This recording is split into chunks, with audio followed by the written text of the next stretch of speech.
Oi, boa noite. Seja bem-vindo ao Jornal da Record. Câmara aprova projeto que facilita a contratação de jovens.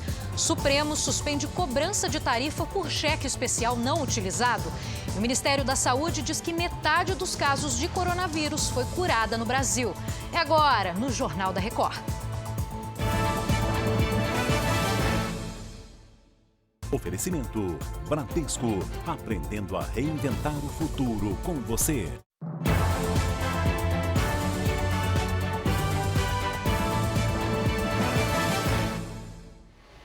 E a gente abre essa edição do Jornal da Record com um resumo dos números do coronavírus. Vamos ver aqui no telão, então. O Brasil tem 25.262 casos, 1.532 mortes. Em São Paulo, é o maior destaque com o maior número, mais de 9.300 casos e 695 mortes. O Rio de Janeiro aparece logo em seguida com 3.410 casos e 224 mortes confirmadas. No mundo, o número de infectados por coronavírus beira 2 milhões de casos. E agora a gente vai falar agora, a gente abre essa edição falando dos números do coronavírus e agora o Fara conversa com a gente porque a Câmara dos Deputados aprovou o texto base da medida provisória do contrato de trabalho verde e amarelo. E o que acontece agora, Fara? Boa noite para você. Oi, Giovana, muito boa noite. Foi mais uma decisão tomada agora há pouco aqui em Brasília. E tem também uma queda de braço aí entre deputados, entre o presidente da República, governadores e prefeitos, em que a Advocacia Geral da União alega que a competência para a formulação de regras de isolamento é do governo federal. Um entendimento contrário ao que teve o ministro Alexandre de Moraes, que na última semana decidiu que prefeitos e governadores são os responsáveis por administrar o isolamento social. O recurso da Advocacia Geral da União foi apresentado ao Supremo Tribunal Federal na mesma ação em que a Ordem dos Advogados do Brasil pede para o presidente Jair Bolsonaro seguir as recomendações da Organização Mundial de Saúde. O ministro André Mendonça, da AGU, destacou que o presidente Jair Bolsonaro não impediu nenhum ato de estados e nem de municípios. Giovana. O Fara, e durante a noite, a Câmara dos Deputados aprovou o texto base da medida provisória do contrato de trabalho, o verde e amarelo. O que acontece agora? É verdade, essa medida provisória, Giovana, perde a validade na próxima semana e ainda precisa ser aprovada pelo Senado Federal.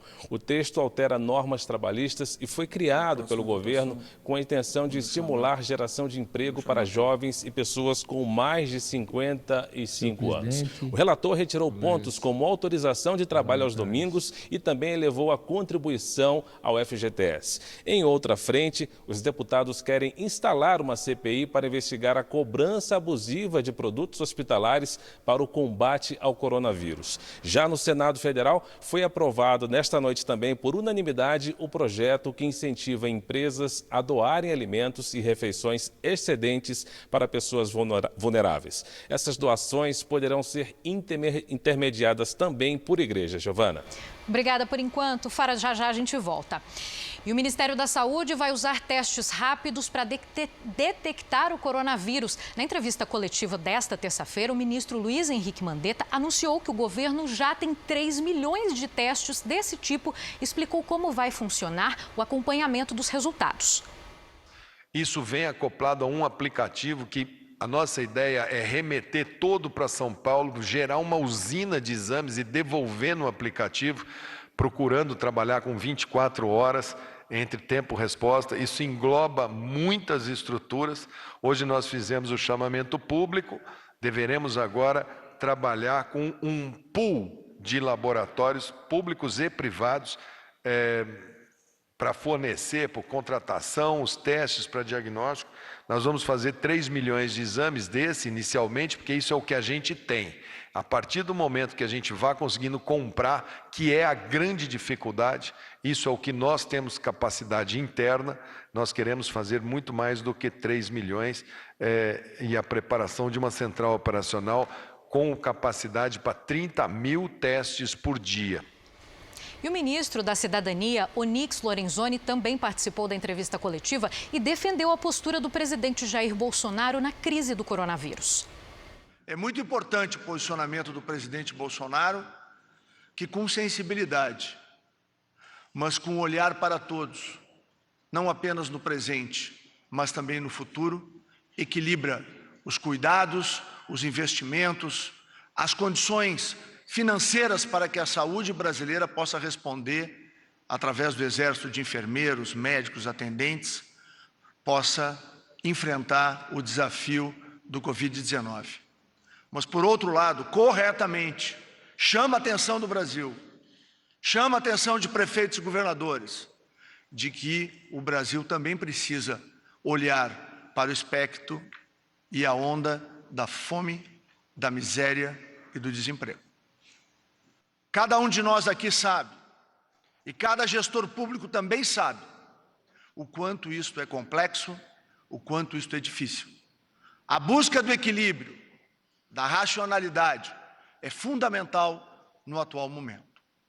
E 2 governadores anunciaram nesta terça-feira que contraíram o coronavírus. No Rio de Janeiro, Wilson Witzel disse num vídeo que começou a sentir os primeiros sintomas na sexta-feira e o resultado do teste saiu nesta terça. O governador do Pará, Helder Barbalho, também se manifestou pela internet. Ele chegou a fazer 3 testes para ter a confirmação, mas não apresenta sintomas. E o Ministério da Saúde anunciou que mais da metade dos pacientes comprovados com coronavírus no país já estão curados.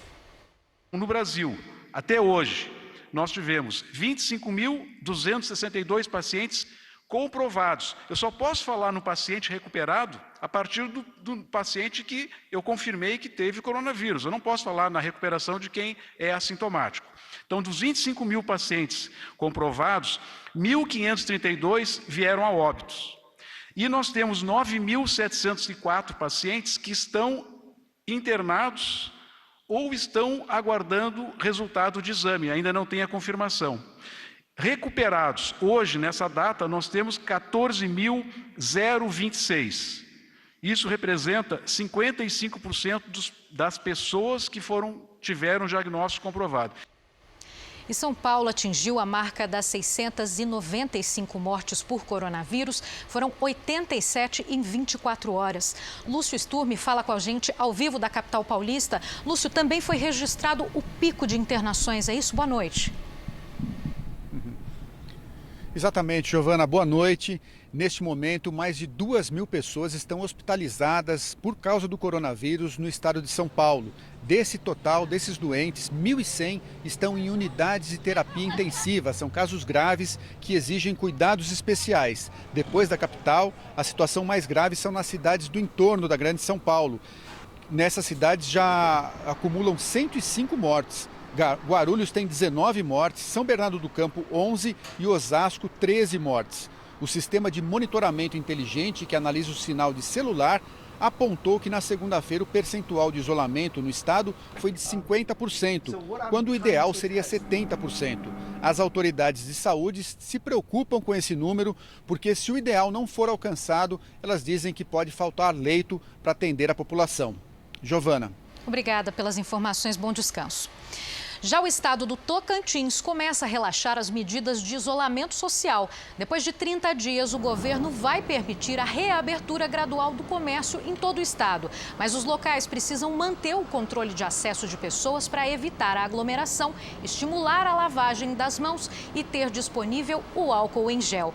O estado tem 26 casos confirmados de coronavírus. E o Rio confirmou nesta terça-feira mais 42 mortes por coronavírus. Boa noite, Leonardo Ack. Qual é a situação aí no estado? Boa noite, Giovana. Boa noite a todos. De acordo com o último balanço, o estado tem 224 mortos e 3.410 casos confirmados.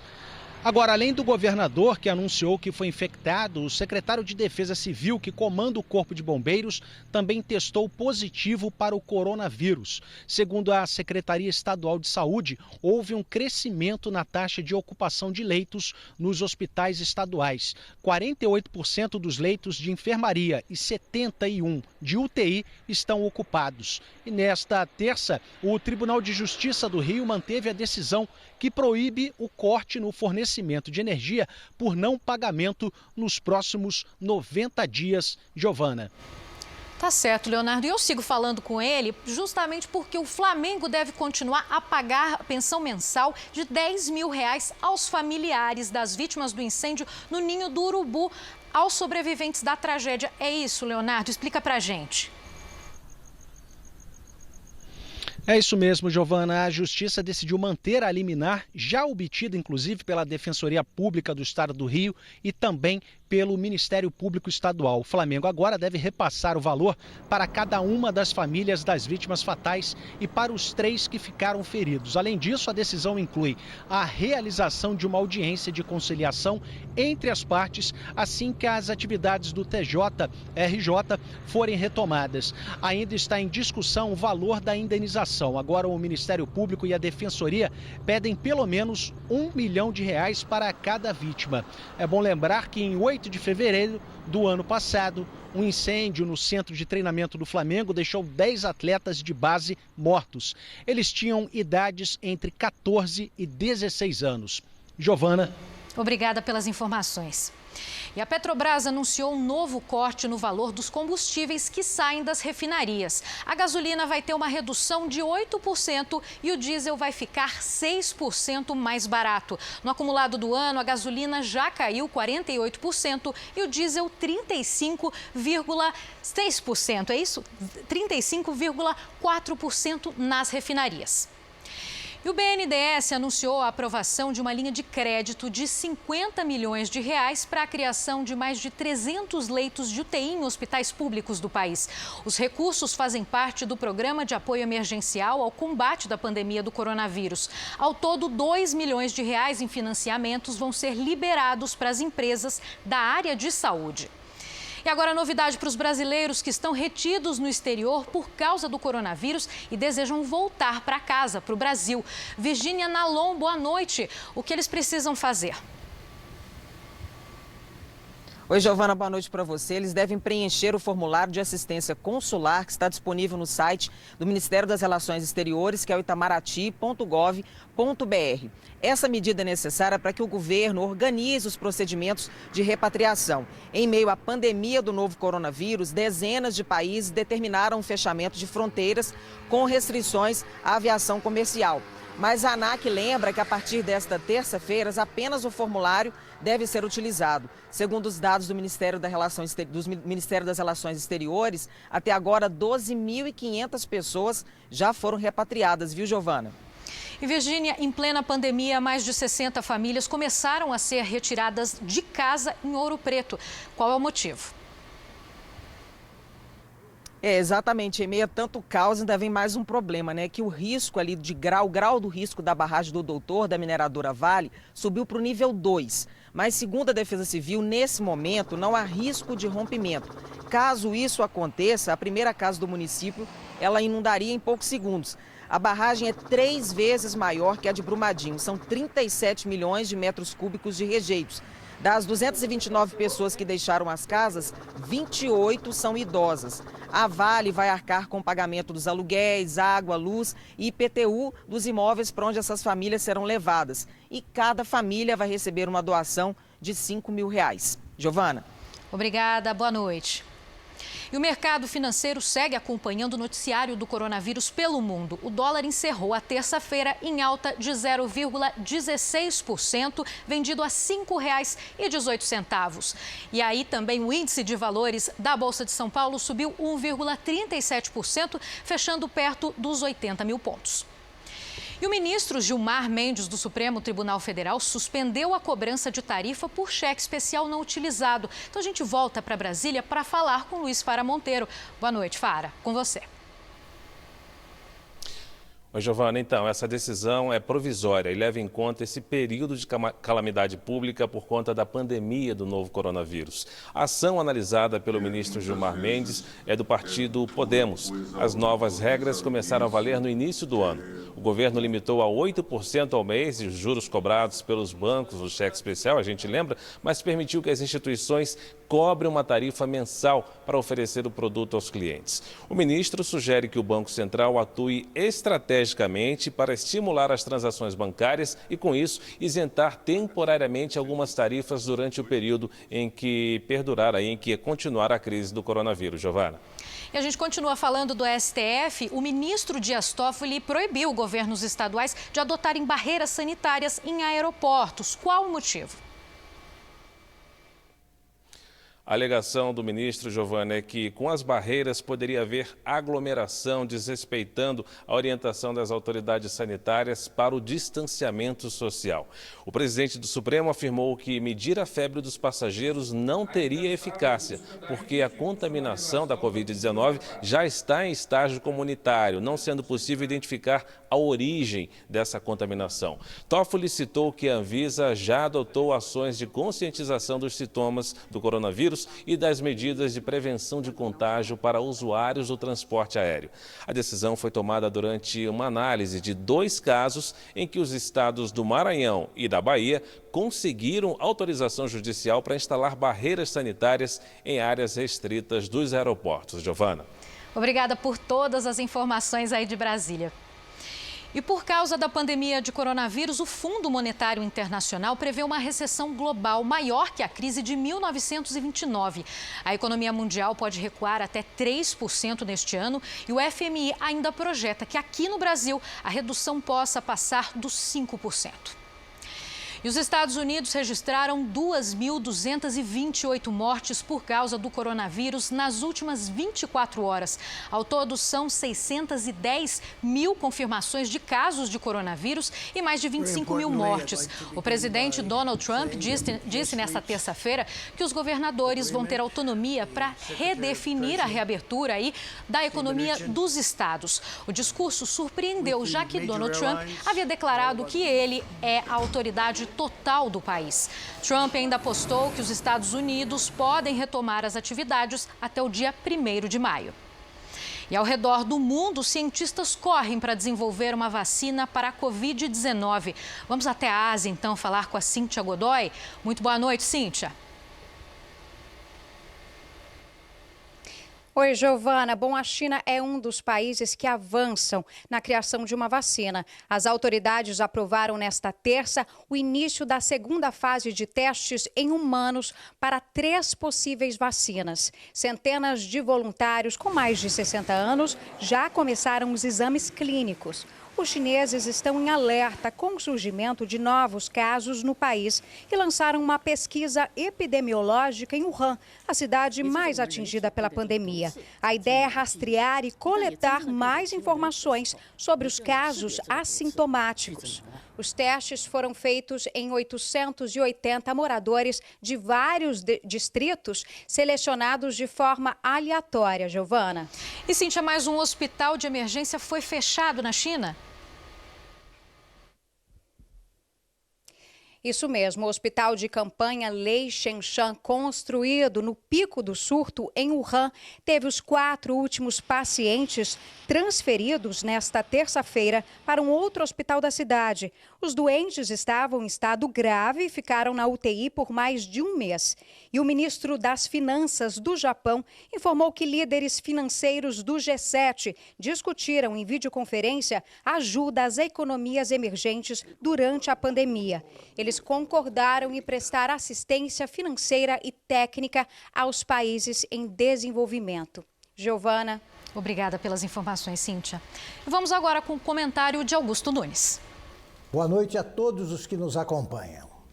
Desde o começo do isolamento social no Brasil, caiu bastante o número de roubos e furtos nas grandes cidades do país. Nenhuma surpresa. Como a classe média está trancada em casa e pobre não tem dinheiro para ser roubado, faltam vítimas. Em compensação, não para de crescer o número de homicídios e latrocínios. De novo, nenhuma surpresa. Alegando que seus clientes não podem ficar expostos ao risco de contaminação, advogados de organizações criminosas resgataram da cadeia uma multidão de assassinos. Teoricamente, esses bandidos estão em prisão domiciliar. Na prática, eles vêm usando o direito de ir e vir para matar inocentes, executar desafetos ou disputar a tiros o controle do tráfico de drogas em regiões dominadas por bandos rivais.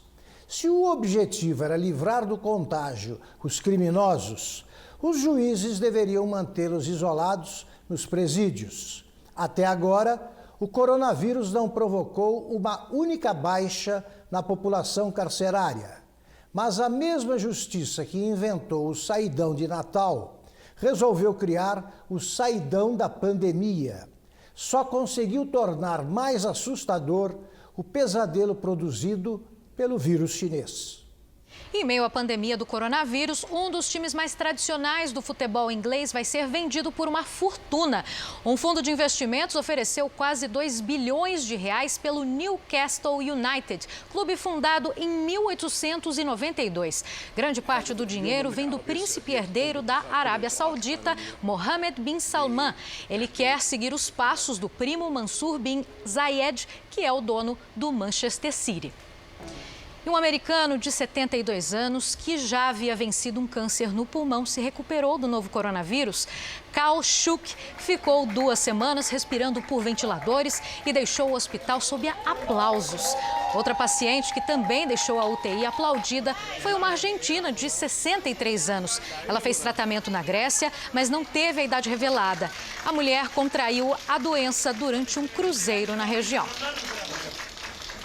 E essa edição do Jornal da Record termina aqui. Outras informações no Fala Brasil, às 8h45 da manhã. E fique agora com as imagens que marcaram esta terça-feira. Uma boa noite para você. Obrigada pela sua audiência.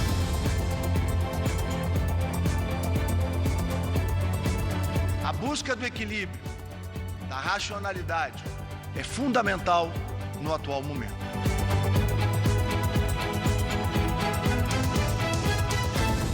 Nós vamos fazer 3 milhões de exames desse inicialmente, porque isso é o que a gente tem.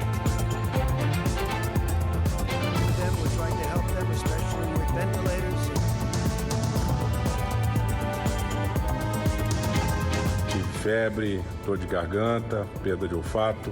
Vou continuar trabalhando.